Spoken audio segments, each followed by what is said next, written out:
guarantee agreements to provide financing to small and medium businesses in Portugal and Sweden. In Portugal, we will work with Caixa Geral de Depósitos, providing 200 million euros in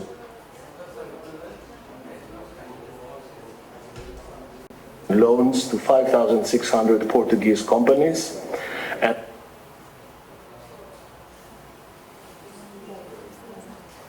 the second is with DBT, mobilizing 80 million euros in finance to Swedish small and medium enterprise.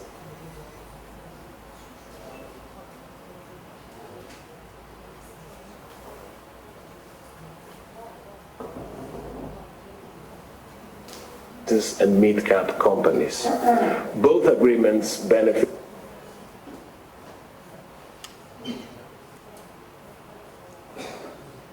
from support from the European Fund of Strategic Investment, the heart of the Juncker Plan. More information with our teams.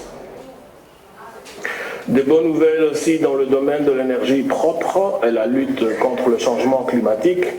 La Commission européenne, la Banque européenne d'investissement et Breakthrough Energy Ventures ont lancé hier soir au Canada un fonds d'investissement de 100 millions d'euros afin d'aider les entreprises européennes innovantes à développer et commercialiser des technologies d'énergie.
Paddy, she will no longer be involved in the Article Task Force, in the Task Force Article 50, because as of 1st of June, she will be our new Director General for Trade. Then, I was telling you yesterday on results that we do not intend to comment individual electoral results in each member state or in each region. I think we provided a rather complete assessment of the result and the high participation at pan-European level, which is, I think, our business. As for Northern Ireland, no, we do not do any particular reading of the result in the spirit of what I'm telling you, but of course we followed with interest. Anything else, college related? David? Oui, merci Margaritis. C'est à propos du débat ou de l'introduction sur le débat semestre européen de la semaine prochaine. Je voulais savoir si le vice-président Dombrovskis et le commissaire... Have they expressed any opinions regarding the Italian national budget, and above all, have they sent a letter requesting clarification from the Italian government? This is in light of the report on Article 126.3 of the treaty.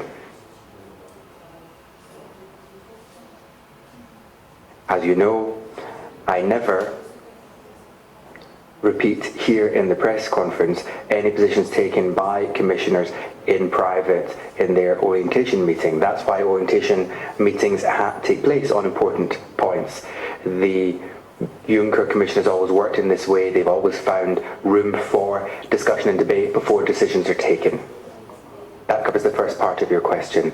Turning to the second part of your question, what I can tell you is that we are in contact with the authorities of all member states. That is part of the normal close cooperation provided for under the rules of the European semester procedure and is in line with the Growth and Stability Pact's provision. As part of that close contact, we do not comment on individual letters or other communication between us and any national authorities. Anything else? Yes, Giovanni. Non, Antonio, ok. No, je n'ai pas compris si le collège... I didn't understand whether the college discussed the Italian case or not from your response. The response to David. Ma réponse était claire, je pense. Well, I thought the response was clear. The college has had a general debate on the entire package, which will be coming forth next week. That covers all member states because this is part of the habitual, regular procedure which takes place within a certain period each year, so the question shouldn't be asked. Of course, it covered all member states. A new try. Oui, l'autre demande de David. Yes, David, other question. The letter. It's part of a procedure. Has the Commission already sent it or not? That's all it comes down to. No comments. Je pense avoir répondu. Well, I think I answered in French. I said that we don't comment. We don't comment on information exchanges with the national authorities concerned in line with the procedures which you're familiar with. We'll take a final one, but please, if there is a new angle, otherwise I need to move on. Galavotti and Chronositari apologize to insist on the same point, but I just wonder, you said that les autorités de tous les États membres, is Italy included in all these member states, I guess, yes. And the second question is, if I may, the Prime Minister, the Italian Prime Minister Giuseppe Conte yesterday said that a revision of the mandate of the ECB is among the topics which the government is considering. Does the Commission think that the Italian government has any hope to succeed in this revision of the ECB mandate? Thank you. Sorry to disappoint you, but I'm not a commentator of current affairs, and I do not comment comments, okay? I think this is known by now. Yes, sir.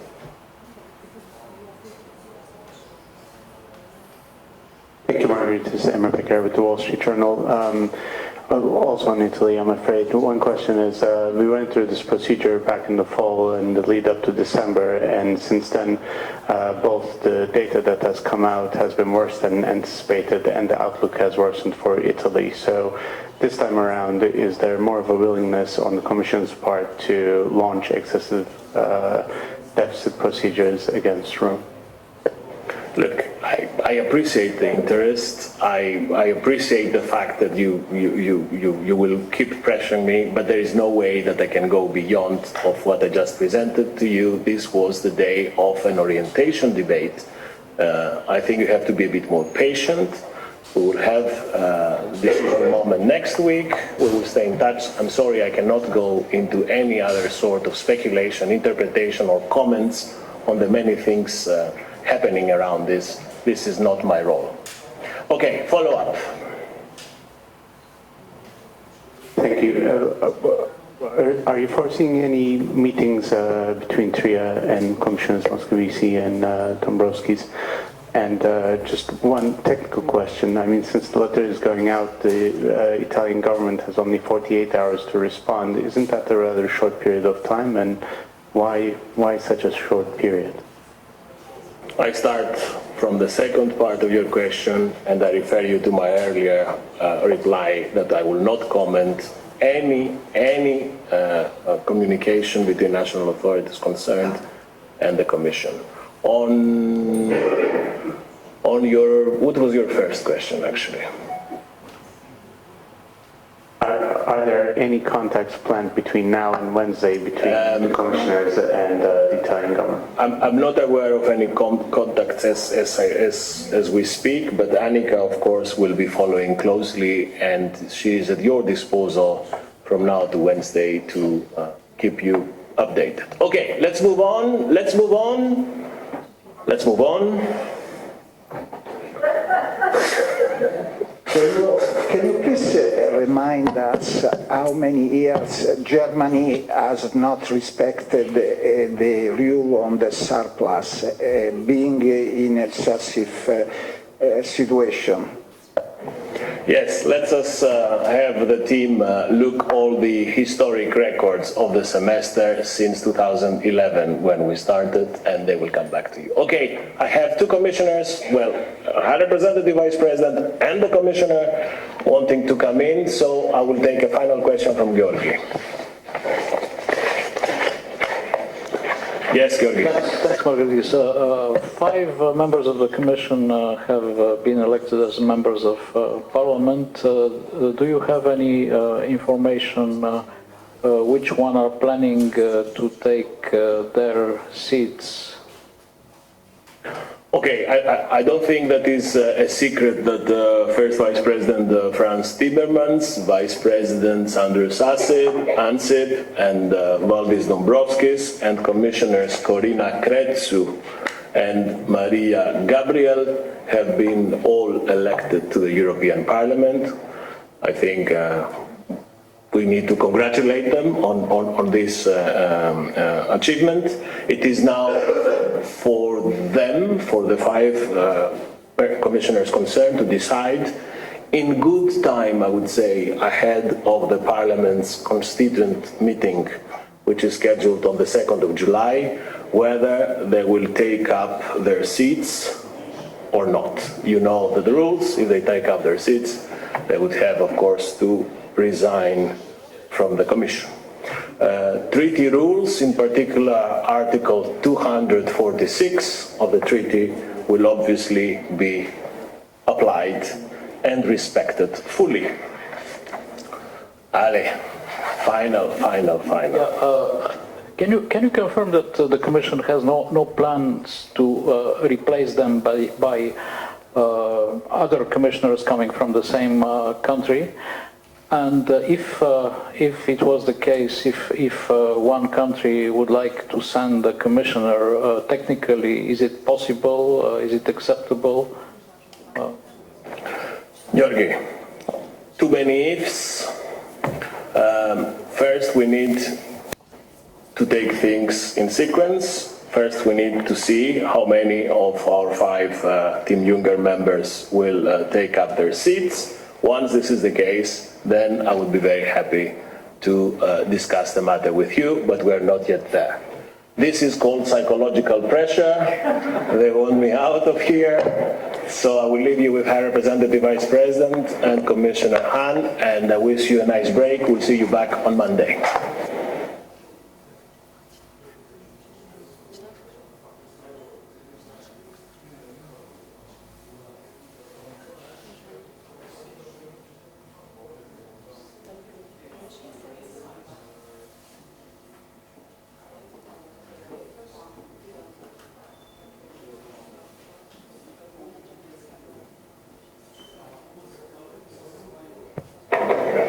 Now it works. Good afternoon, everyone, and welcome at this press conference where High Representative Vice President Federica Mogherini and Commissioner Johannes Hahn will present this year's so-called enlargement package, and then the floor will be yours for a few questions. Before I give the floor to them, just to say that the complete package, so the press material as well as all documents, have been put online and are now available for you to read. High Rep, you have the floor. Thank you, Maya. I'm happy, as every year, to be here with you and with Commissioner Hahn to present this year's enlargement package, which, as you know, is the regular assessment we do of the work that has been done during the past year in the region with our partners to see where we are with the European Union integration of the Western Balkans, as well as in our relations with Turkey as a candidate country. It is a very important moment, both for us and for our partners, and you will see in the package very clearly that we confirm credible enlargement policy, being geostrategic investments for the European Union itself, in peace, stability, security and prosperity for the whole of Europe. It is, we believe, in our own interest to have a successful enlargement policy. The European perspective remains the driver for change, especially in the Balkans, and this should not be underestimated nor taken for granted. What you will read in this report is the deep, unprecedented judicial reform in Albania or the changes in North Macedonia is the direct result of people's strong desire for change in these countries. We've always stressed with our partners in our work with our partners that they have made a fundamental choice that is based on values, in setting the European Union accession as their national goal that unites people and institutions and the region. Maybe one of the few things that unites the region and also the remarkable phenomenon of the region supporting process for open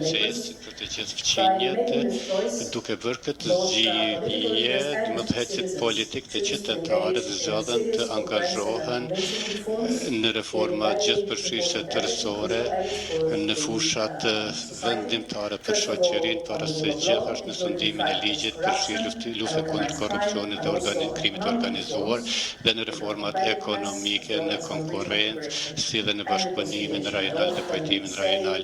Shpesh them që politika e zgjerimit në spjell në procesin e zgjerimit të Bashkimit Evropian që janë hapat e parë, dhe më thonë në tekalimin e plagëve të luftës që përdorin integrimin e Bashkimin Evropian si një mjet fundamental për pajtim pas një konflikti.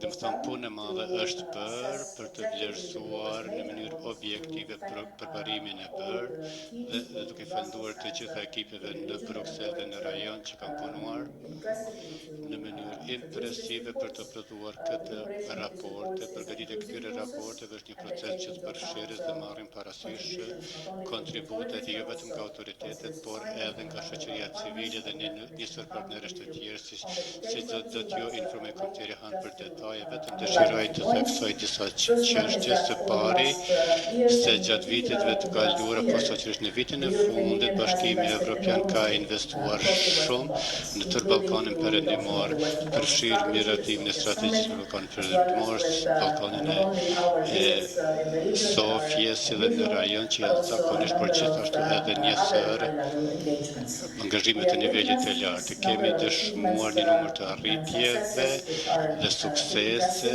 që janë breslënse mes Maqedonia e Veriut dhe Shqipëria në veçanti kanë përqafuar mundësinë dhe i kanë bërë ndryshimet, dhe më thonë marrëveshjen historike dhe marrëdhëniet me Greqinë për përmirësimin e marrëdhënieve janë për gjithashtu me Bullgarinë, dhe kjo është diçka që vlerësojmë dhe njohim dhe pranojmë si një ndryshim historik, jo vetëm për vendin, por edhe për rajonin. Dhe në Shqipëri në veçanti milionit të kësaj zbatimin impresiv të reformave të thella të drejtësisë dhe vazhdojnë në mënyrë të stabile në vlerësimin e të gjithë gjyqtarëve dhe prokurorëve. Më thonë, kohëve të fundit kam vizituar Tiranën në samitin e liderëve dhe më ka lënë përshtypje, mendoj që niveli më i lartë i mbështetjes në Evropë ndër Unionin Evropian. Më thonë, kemi një vlerësim të drejtë për herën e dytë, komisioneri rekomandon hapjen e negociatave me Shqipërinë dhe Maqedoninë e Veriut. Ky është një rekomandim i bazuar në vlerësimin solid, siç do të shihni nga raporti. Maqedonia e Veriut dhe Shqipëria kanë bërë pjesën e tyre të punës dhe tani i takon Bashkimit Evropian që ta përmbush pjesën e vet. Më thonë, tash pas rekomandimeve tona, topi është në pjesën e Këshillit. Do të dëgjoni mendimin e Komisionit të Bashkimit Evropian për ndërsimin e Bosnjës në Komisionin Funksionisë detajesh apo prioritetin e fushën demokracisë, sundimin e ligjit drejtat e njeriut, reformën e reformave publike dhe vendet për të shkuar përpara që ka status më pas të hapë negociata. Gjithashtu është qartë siç ka pasur mundësi të diskutojë me komisionerin hajnë me liderimin e vendit që formimi i qeverisë mbetet kryesore. Së fundit do të them një fjalë për Turqinë dhe më pas do t'ja jap fjalën komisionerit Han. Turqia mbetet një vend kandidat dhe është një fqin strategjik rëndësishëm për Bashkimin Evropian dhe duke pasur qasjen si një vend shumë i vërtetë, është një prioritet shumë i rëndësishëm për ne.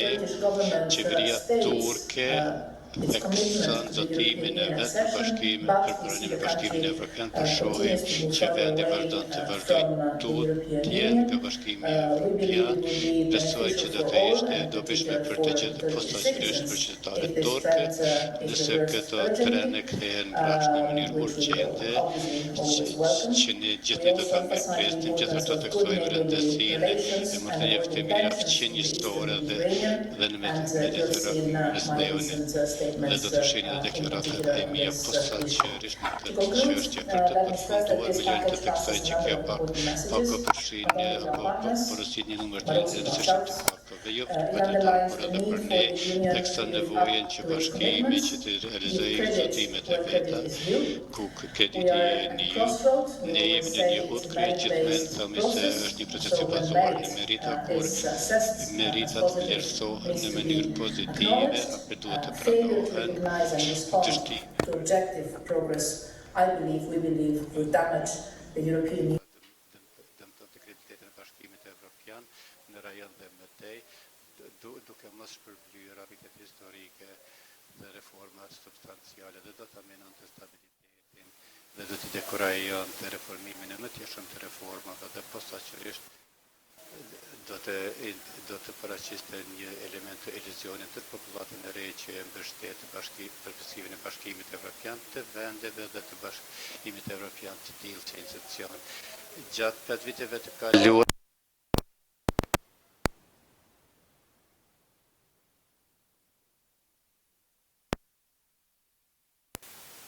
që kemi bërë së bashku në procesin e Ballkan, në sajtë orkesve të ri në rajon.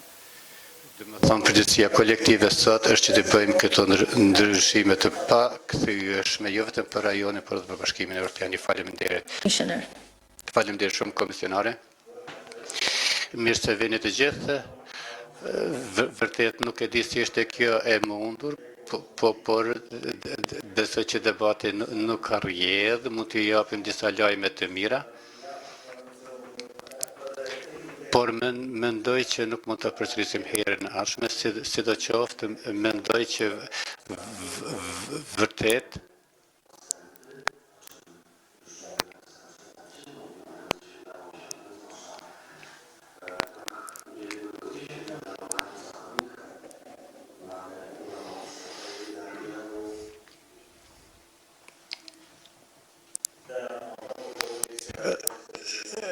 dhe mbi këto, dhe më thonë, teksti i vitit për të zgjedhur një konflikt që ka qëndruar për më tepër se 30 vjet. Kjo është diçka që zakonisht e pazgjidhshme, por kjo është diçka që duhet të arrihet, por hap pas hapi do të shikojë vendet e ndryshme dhe arritjet e tyre dhe para se gjitha shembujt më të rreshëm janë Maqedonia e Veriut dhe Shqipëria, të cilat e kanë përqafuar mundësinë për të hapur, për ta përdorur, si të them, atë që është përcaktuar në Ballkanin Perëndimor. Në mënyrën më të mirë të mundshme, të dy vendet kanë ofruar posaçërisht në fushën e përcaktuar në mënyrë unanime në konkluzionet e qershorit të vitit 2018. Mendoj se është më rëndësishme të theksohet përsëri se çfarëdo që pajtohemi me vendet tona partnere si Bashkim Evropian bëhet në bazë të vendimeve unanime për të gjitha shteteve tona anëtare. Shqipëria, kur vim tek Shqipëria në veçantë, kanë ndjekur një transformim të kryesor të sistemit të drejtësisë, mund të raportojmë në këtë disa herë, përfshirë edhe një vlerësim të pa precedent të gjyqtarëve dhe prokurorëve. Procesi vettingut është fundamental për etiketimin e korrupsionit, dhe më thonë restrukturimi institucional i gjyqësorit, gjithashtu ka filluar mirësi edhe përpjekjet në luftën kundër korrupsionit, krimit të organizuar. Bashkimi ndërkombëtar ka shpur në një numër të operacioneve të shkallë të gjerë kundër korrupsionit. Natyrisht shumë tepër punë duhet të bëhet, shumë punë jemi larg, jo në fund të përpjekjeve tona të përbashkëta, por mendoj se duhet të pranojmë atë që është arritur deri më tani. Maqedonia e Veriut jo vetëm që ka bërë ndryshime ambicioze të përcaktuara nga qershori në qershorin e vitit 2018, por ka arritur një marrëveshje historike me Greqinë dhe në ndërkohë jo vetëm në nivelin qeveritare ka zbatuar, duke përshtatur barikadat kryesore në kushtetutë, dhe kjo është planuar edhe nga Greqia, duke mbështetur lancimin e marrëveshjeve për pranim.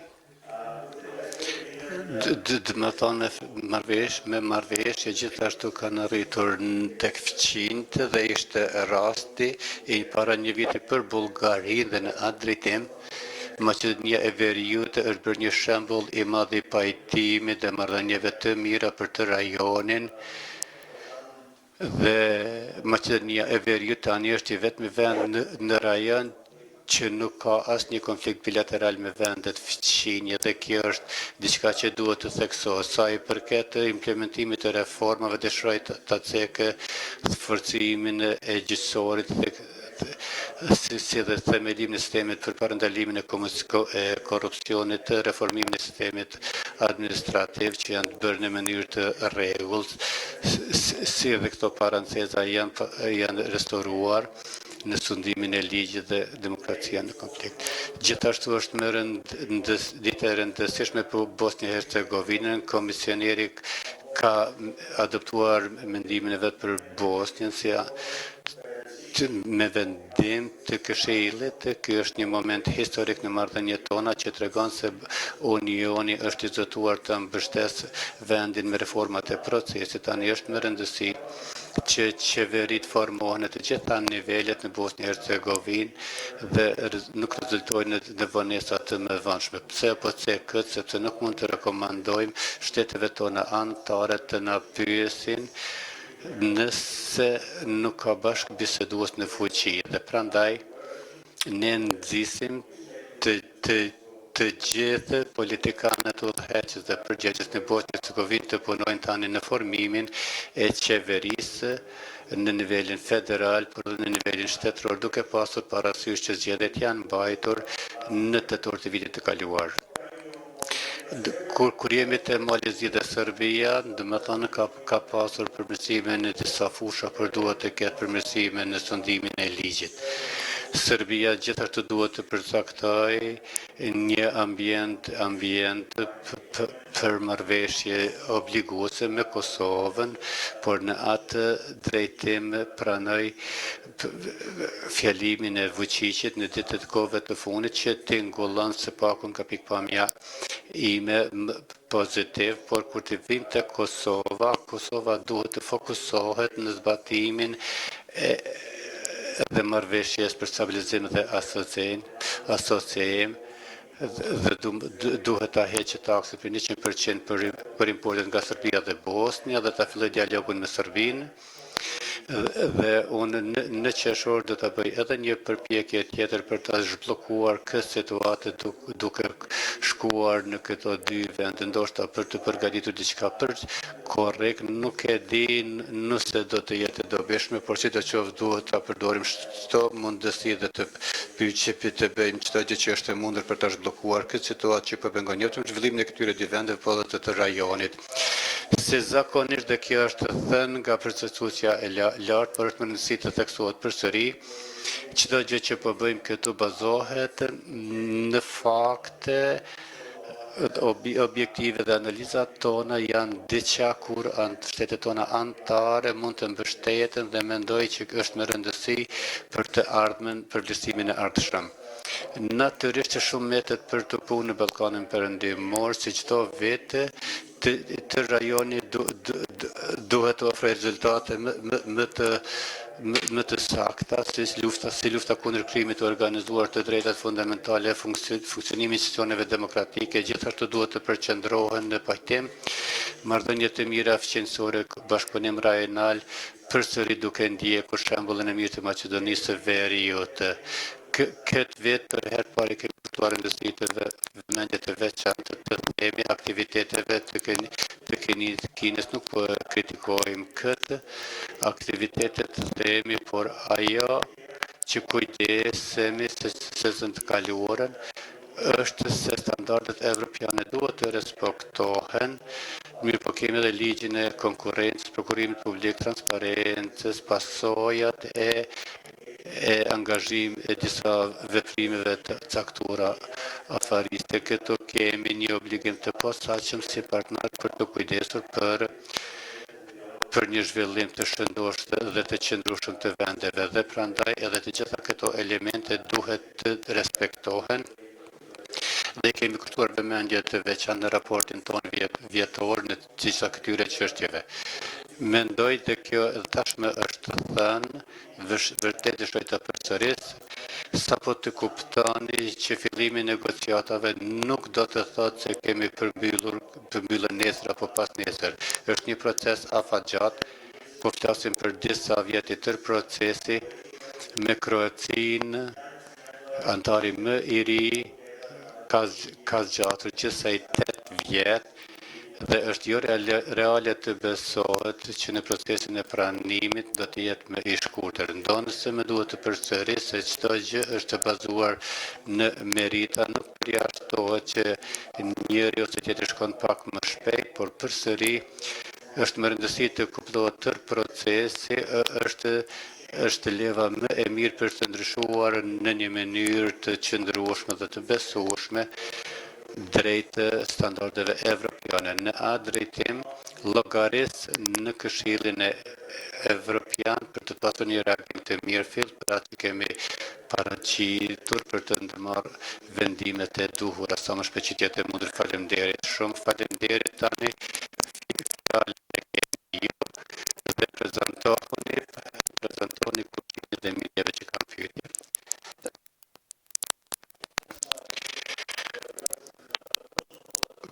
Pyetje për profesuesin e lartë. Dëgjova porosin tuaj për shtetet anëtare që vendet reformiste duhet të shpërblehen, Maqedonia e Veriut dhe Shqipëria u përmenden në veçanti. Dhe më thonë pyetem natyrisht nëse e njëjta porosi do të dëgjohet edhe nga vendet anëtare, por shpërblimi i vendeve ka pasur suksese në të kaluarën. Dhe më thonë e kam ndjekur së afërmi pranimin e Romanisë, ato janë shpërblyer.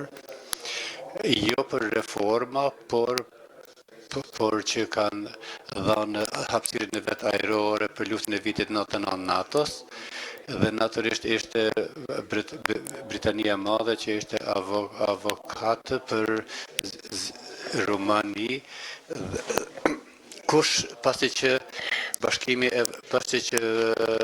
Britania e Madhe ka dalë jashtë, kush janë aleatët e saj në ndër shtetet anëtare të BE-s? Do të përpiqem të përgjigjem. Ajo që kam parë në këto 5 vjetët e fundit është një unitet i madh në rajon, i madh për shkak të natyrës së rajonit, historisë së rajonit, dhe shoh që konsensusi më i mirë për vendet e ndryshme të bashkimit të procesit të integrimit të Bashkimit Evropian është që të negociojnë, dhe ata janë fqinjet. Shoh që vendet e Ballkanit Perëndimor, vendet e Ballkanit që janë tashmë anëtarët ose jo të Bashkimit Evropian, që mbështesin më së shumti procesin, këshillojnë dhe mbështesin një ambient për të ndërsjellë. Dhe fakti që procesi është i përshtatshëm për Bashkimin Evropian dhe Evropën si kontinent e tillë.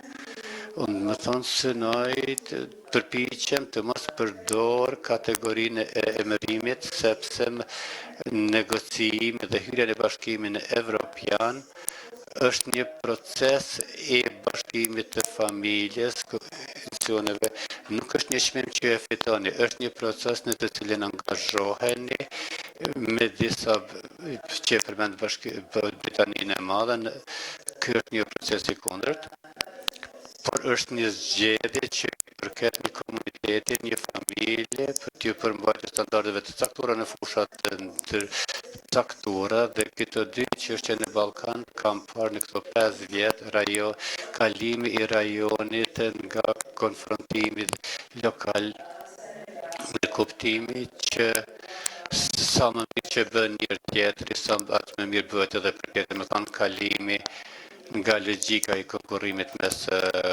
fqinjve në logjikën e shporjes përpara për të krijuar një mjedis më të mirë rajonal, do të thonë që të jenë së bashku në një kolmë për të arritur pajtimin dhe prosperitetin ekonomik. Dhe gjëja e dytë është që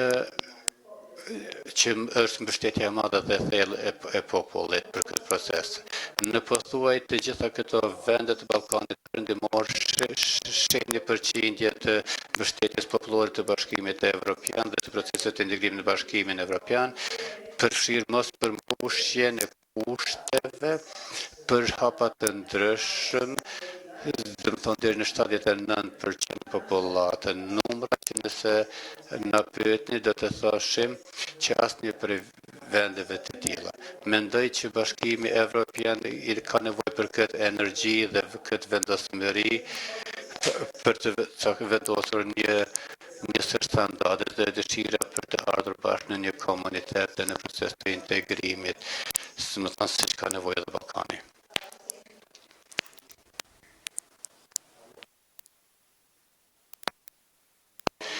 Faleminderit, Agustin Paljoka nga Koha Ditore. Pyetja për Kosovën. Shoh këto, sepse nuk e kemi marrë raportin, nuk ka pasur rrjedhje, sepse nuk ka pasur shumë interes. Por situata në veriun e Kosovës sa përket krimit të organizuar vazhdon të paraqes sfida për organet për shërbimin e ligjit. Ky është konkluzjoni juaj, mendoj. Dje policia e Kosovës kishte një operacion që Kosova thotë se është kundër krimit të organizuar. Reagimi nga presidenti Serbisë Vučić nuk e di pse komisioneri Han e konsideron këtë pozitiv, por ai kërcënoi me intervenim ushtarak në Kosovë. Ky është një letër konsultimi i bashkëpunimi. Mendoni se është e mundur të kemi luftë të suksesshme kundër krimit të organizuar në pjesën veriore të Kosovës, nëse ka një konfrontim të tillë politik dhe deklarata të tilla që vijnë nga Beogradi. Faleminderit. Mendoj që ajo që ka ndodhur dje në Kosovën veriore na tregon se Prishtina dhe Beogradi duhet të kthehen në tavolinë e dialogut dhe të pasojnë me marrëveshje obliguese. Unë besoj që ai ka ndodhur dje është një për gjithë neve se gjithë kemi dhe të komisioneri Han për normalizimin e marrëdhënieve mes Beogradit dhe Prishtinës përmes marrëveshjeve ligjore detyruese do të ishte mënyra më e mirë për të garantuar që i të rajoni përfiton nga pajtimi që do të thotë nga integrimi rajonal dhe zhvillimi ekonomik në rajon. Është vërtet folja për qëndrimet bashkëpunuese në rajon që është që është sot që ishte para 5 vjetëve në përgjithësi, por gjithashtu e dimë dhe pajtohemi se ditën e dytë ku kujtohemi për faktin që tendencat e kaluarës për konfrontim ose për retorika që nuk janë bashkëpunuese ose të konfrontimit të ashpër mund të dalin në çdo moment të dalin dhe për këtë arsye po them që jemi në një nëse ndrima që kemi që është një perspektive besueshme e jes për rajon nëse nuk përdoret në një mënyrë të mençur sot nëse përdoret në një mënyrë të mençur mund të përfshijmë këto trende dhe të konsolidojmë nëse e humbim këtë rast të shoh rrezikun e forcave të errëta të kaluarës për timit madje të konfliktit dhe mund të humbim rastin historik siç thosha për ta përdorur integrimin e bashkimit evropian si agent pajtimit dhe integrimit rëndësishëm dhe prosperitetit ekonomik. Për këtë arsye them që populli i rajonit janë mjaft të sigurt të besojnë të mirë të tyre se antarët financues të bashkimit evropian e kuptojnë që ishte më përshtatshme për të bërë biznes se sa luftë. Prandaj mendoj që rajoni ka zgjidhjen e vet dhe kjo përfshin edhe Kosovën e Serbinë. Mendoj që janë të vendosur dhe dëshirojnë të hiqin përpara drejt normalizimit, drejt marrëveshjeve që normalizojnë marrëdhëniet, por është e qartë se duhet të vendosen kushtet për këtë para se gjithashtu do të referoja nevojës që të hiqet taksa për 100% e mallra që vijnë nga Serbia dhe Bosnia-Hercegovina, që qarta se janë në kundërshtim me marrëveshjet dhe nuk krijojnë një mjedis për tregti dhe jam shumë i sigurt të shpresoj që vullneti do të bizetrojë dhe bisedimi do të vazhdojnë. Dhe vazhdimisht me të dy palët, por gjithashtu i gazmetit rast këto ose kullë qoftë nesër në mëngjes për të rifilluar bisedimet në nivelin më të lartë të mundshëm. Dhe jam i bindur që një marrëveshje është e mundur, por disa vendime duhet të merren. Nuk kam asgjë për të shtuar në ngjarjen e djeshme, por vetëm për të shmangur keq kuptimet i referosha presidentit Vučić para disa ditësh para ngjarjeve të djeshme. Të jemi qartë në këtë.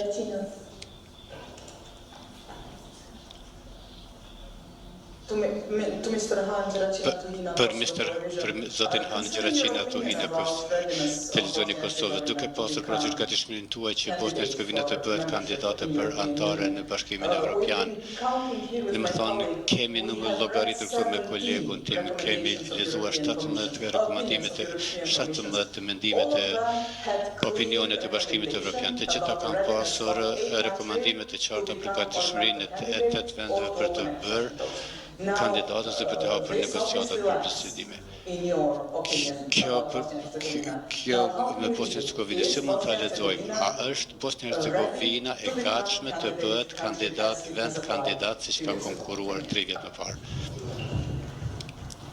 I have only counted 14, but Unë kam numëruar vetëm 14, por kjo nuk është një çështje e madhe. Mendoj që kemi listuar 14 çështje ku besojmë që përparimi ose vendime duhet të merren para fillimit, para dhënies së statusit të kandidatit ose para fillimit të negociatave. Dhe tani u takon shteteve anëtare të analizojnë këtë dhe të vendosin në këtë dhe të dhënë udhime të qarta se cilët janë hapat e ardhshëm të mundshëm.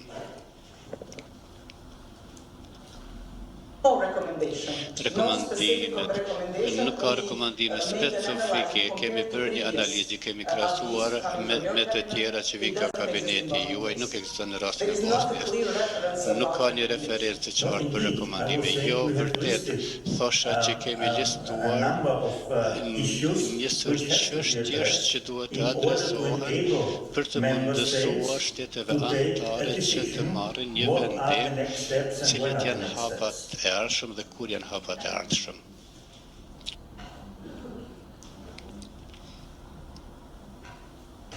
Yes, thank you, Dušan Gajić, radiotelevizioni i Serbisë, në dialogun mes Prishtinës dhe Beogradit, përfaqësuesja e lartë a shpresoni a pritni që të ketë zhvillime në brenda mandatit tuaj? A është diçka që mund të arrihet apo kjo është punë për përfaqësuesin e lartë, për komisionerin Han, duke pasur parasysh vlerësimin e reformave në Serbi, çfarë mund të presë Serbia sa i përket hapjes së kaptinës së negociatave në qershore tutje?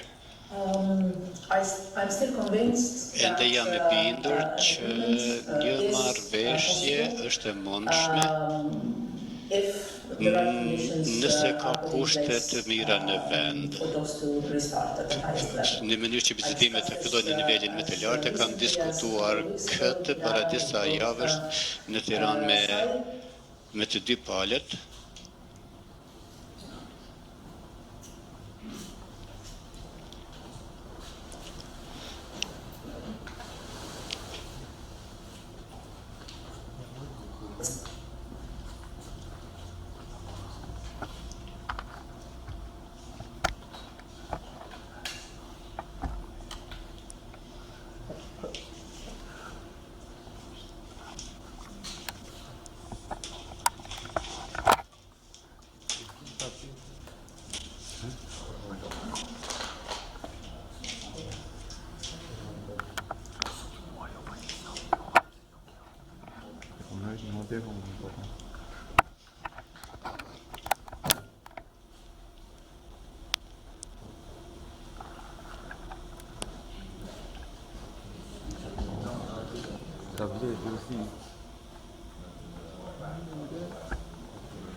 We apologize for these technical issues. Kërkojm falje për këto probleme teknike.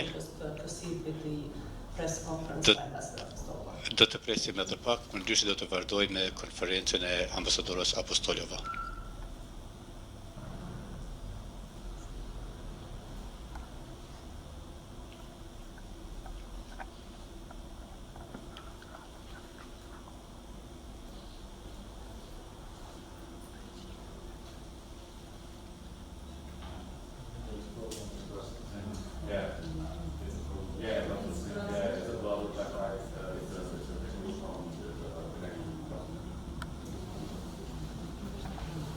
That means we shall start with Kjo do të thotë që do të fillojmë me konferencën për shtëp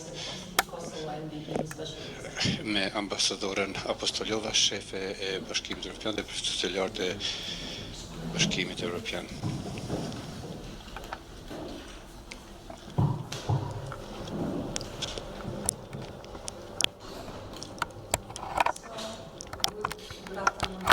Mirëdita të gjithëve. Faleminderit që erdhët në këtë konferencë për shtyp.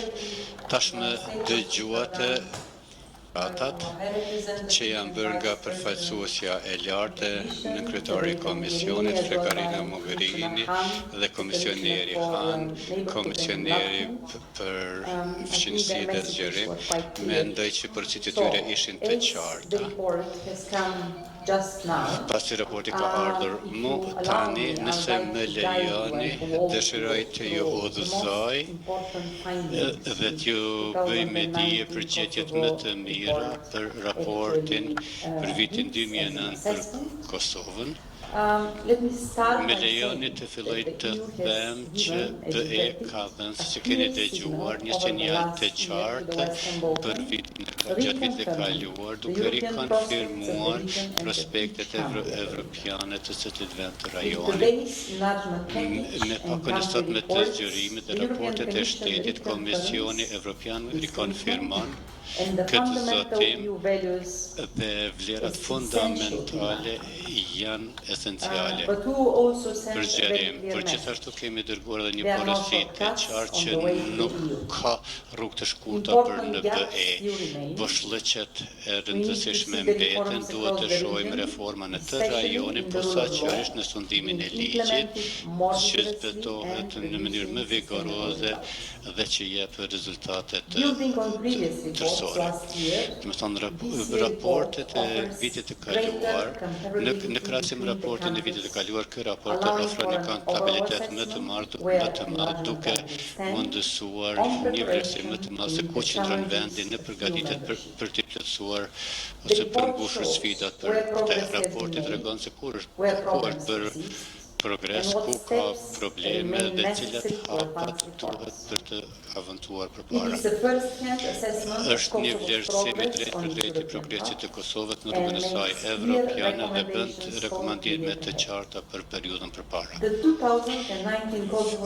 Raporti i vitit 2019 për Kosovën ofron një vlerësim të drejtë dhe të balancuar dhe tregon se mund të them një gotë gjysmë të mbushur. I japim kredit progresit të bërë, kemi parë përparim të madh në reformimin e reformave evropiane. Qeveria ka treguar zotim për të zbatuar zotimin e agendës evropiane dhe përparimi i madh është bërë së pari në administratën publike dhe qeverisjen e mirë, në pakon legislative të miratuar në shkurt, përfaqëson një formë të lartë të shërbimit civil, funksionimi dhe llogaridhënia e organeve publike dhe agjencive dhe reforma e pagave.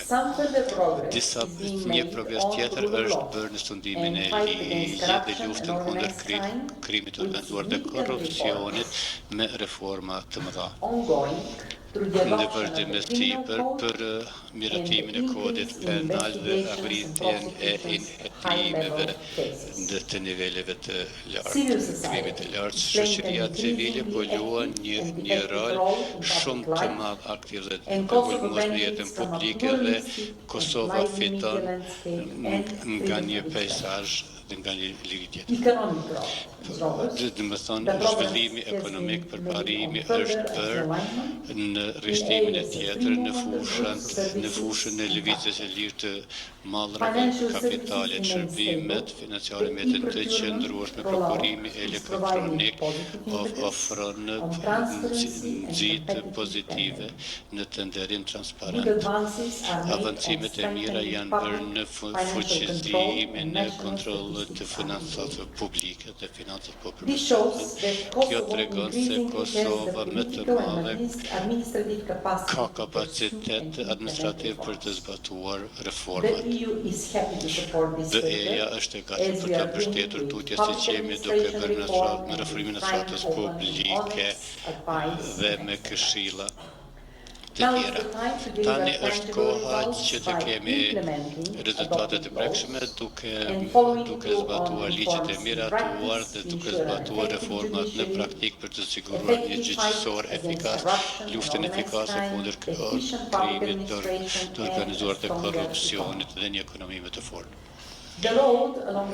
Rruga për gjatë bashkimit evropian është një me pengesa, është e vërtet në Kosovë se gjithkund tjetër në rajon, për fat të keq, raporti i Kosovës në frymën e balancët e sinqeritetit pasqyron sfidat e vazhdueshme me të cilat Kosova përballet, ato vendime që minojnë koherencën e përgjithshme dhe efikasitetin e reformave që Kosova ka zgjedhur.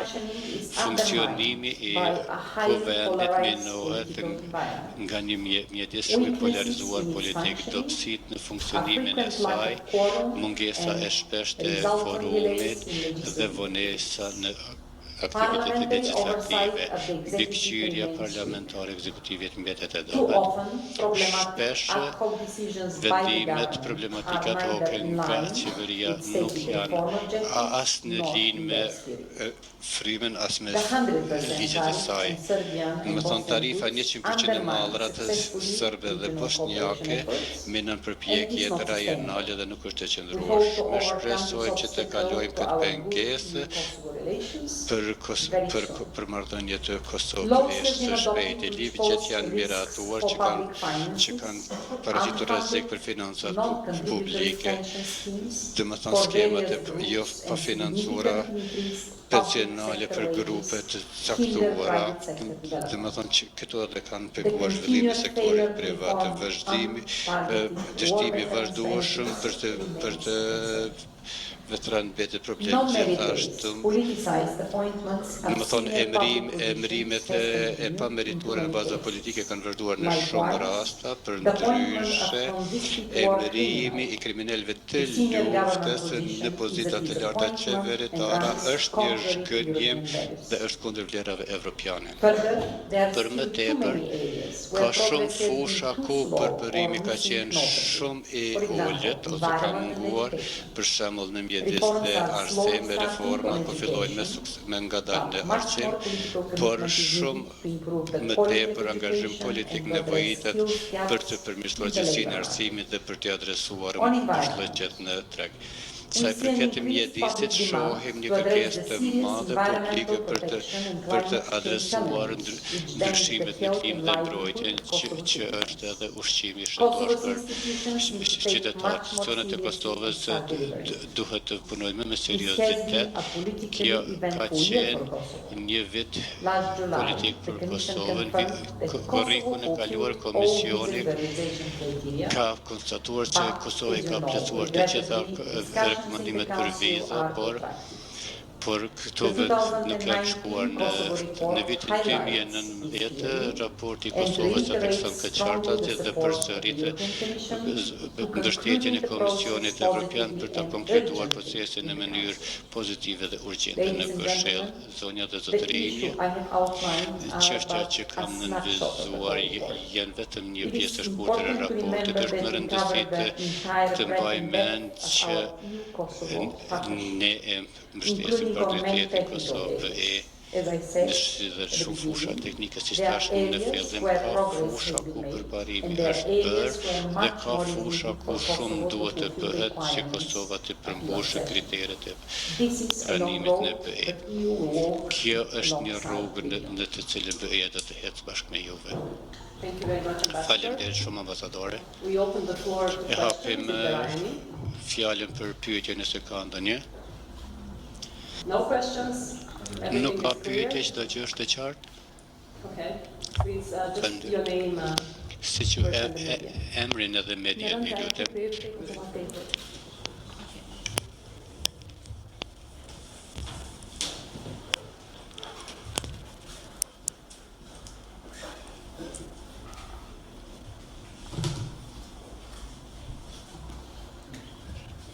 Thatë se vitin e kaluar edhe të thëtë edhe si që është bërë ditur tashmë ca kohë që Kosova ka përmbushur kriteret për liberalizim të vizave.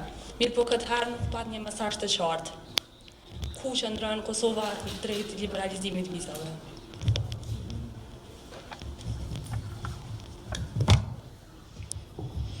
Në raportin aktual që do ta lexojmë edhe në pjesën që janë konkluzonet dhe rekomandimet që janë pjesa më e rëndësishme, është theksohet shumë qartë që të gjitha kriteret janë përmbushur dhe Komisioni si dhe Parlamenti Evropian, domethënë rekomandoi shumë liberalizimin e vizave për Kosovën, që të ndodhë sa më shpejt që të jetë e mundur. Është edhe një fjali që thotë se Komisioni nxit që kjo çështje të merret nga Këshilli, nga shtetet anëtare në mënyrë urgjente. Mendoj që kjo është gjuha më e fortë që kemi parë deri më tani në raport, që nxit shtetet anëtare që të gjejnë një zgjidhje sa më shpejt që të jetë e mundur. Faleminderit ambasadore, ndonjë pyetje tjetër?